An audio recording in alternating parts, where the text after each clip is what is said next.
ad seeks to point out the hypocrisy in who he is. And as we have been talking in this campaign, we've been making sure to highlight for people an understanding.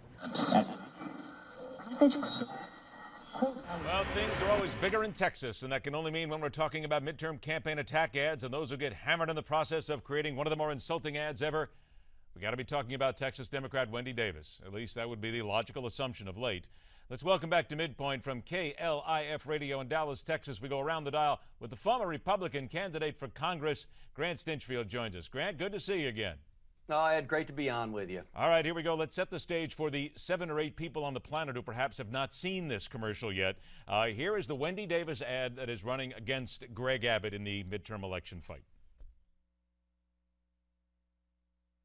A tree fell on Greg Abbott. He sued and got millions. Since then, he spent his career working against other victims.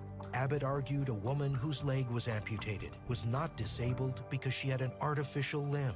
He ruled against a rape victim who sued a corporation for failing to do a background check on a sexual predator. He sided with a hospital that failed to stop a dangerous surgeon who paralyzed patients. Greg Abbott, he's not for you. All right, Grant, first of all, let's start with the real, as I see you shaking your head already. But if we were to look at the facts, and I looked this up, technically, the comments made in the commercial are correct, are they not?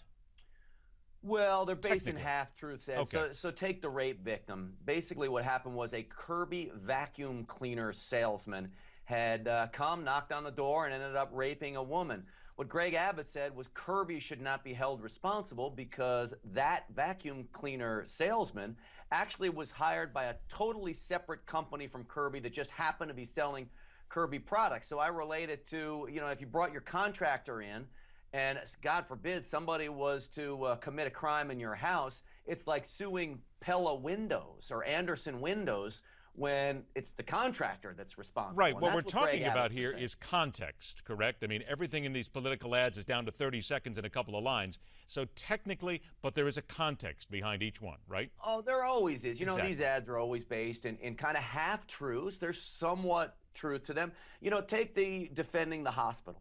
What Greg Abbott was actually defending was the constitutionality of a tort reform law in Texas. Now, he's the Attorney General of the state of Texas. His job is to defend our laws. That lawsuit was claiming that the Texas law was unconstitutional, so it looked as though he's on the side of these hospitals, when in fact, he was just defending Texas law. That's his job as Attorney General. Well, isn't it fair to say that the whole thing here, and Wendy Davis can't run away from this no matter what she does, he is in a wheelchair, and the fact that this ad started with an empty wheelchair, that visual in itself is the most disgusting, vile thing that I think everybody is complaining about. You can have all the half-truths you want, but just making that point was completely unnecessary, correct? And this shows how, and I hate to use the term moronic. I've met Wendy Davis. She's a very nice lady. She's just unfit to be governor. And this proves why. I mean, any person who goes through a campaign, I ran for Congress. You don't show the wheelchair. You just don't go there. Some things are off limits. This is one of those examples. And it shows that she doesn't have the guts to even stand up to her own people. Give her the benefit of the doubt. Say some crazy consultant said, hey, run this ad as a Hail Mary pass. She doesn't have the guts to say, no, I'm not doing it.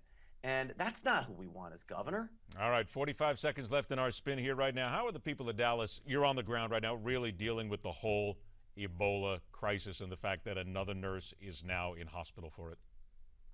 Well, for me, what it says is that Presbyterian Hospital is completely incompetent. They sent the guy home, the first patient who ended up dying 2 days earlier. They probably could have saved him if treatments were started before he started vomiting and getting really bad.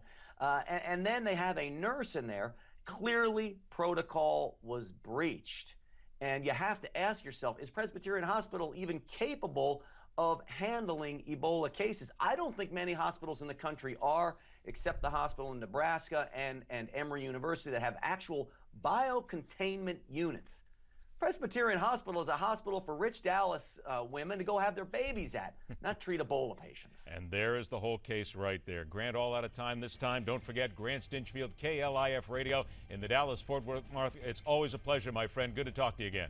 Ed, thanks for having me on. All right, take care. Later on this hour, spanning the globe and facing the reality of Ebola in Africa. After the break, the British may be helping in the fight against ISIS, but it's not exactly what you might call rousing support. That and so much more coming up right here on MidPoint.